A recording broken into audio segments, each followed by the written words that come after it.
utilise des termes dans le domaine prophétique. Alléluia.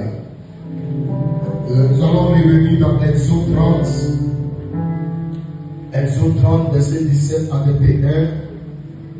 Et puis, nous allons lire encore un autre passage et puis expliquer la signification. Sachez que c'était l'homme des choses à venir.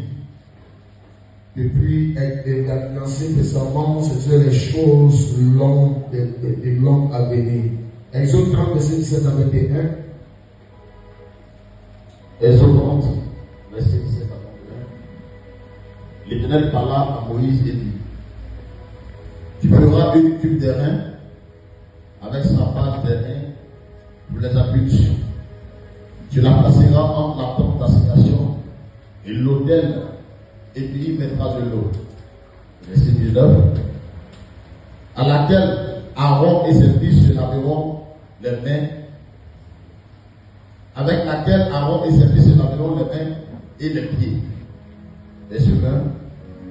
Lorsqu'ils entreront dans la tente d'assignation, ils se laveront avec cette eau, afin qu'ils ne meurent point. Et aussi, lorsqu'ils s'approcheront de l'autel pour faire le service,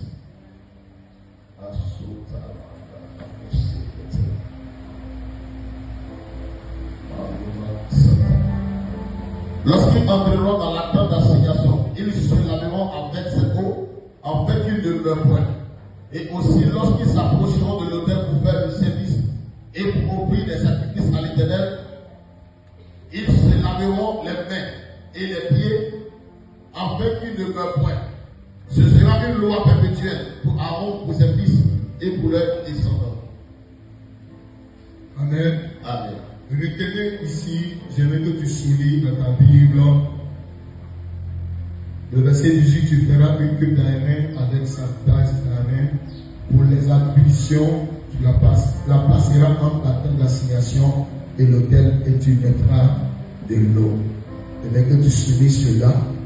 Et puis le verset 19, avec laquelle Aaron et ses fils se laveront les mains et les pieds. On va lire un deuxième passage. Et puis, Exode 38, verset 8. Exode 38, verset 8. Exode 38, verset 8.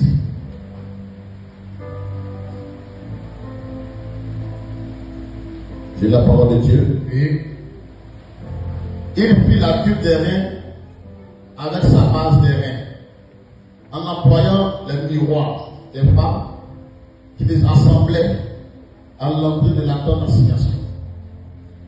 donc, la Bible dit quoi? Que la cuve d'airain était fait de quoi?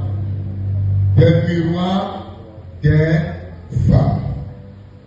Il y avait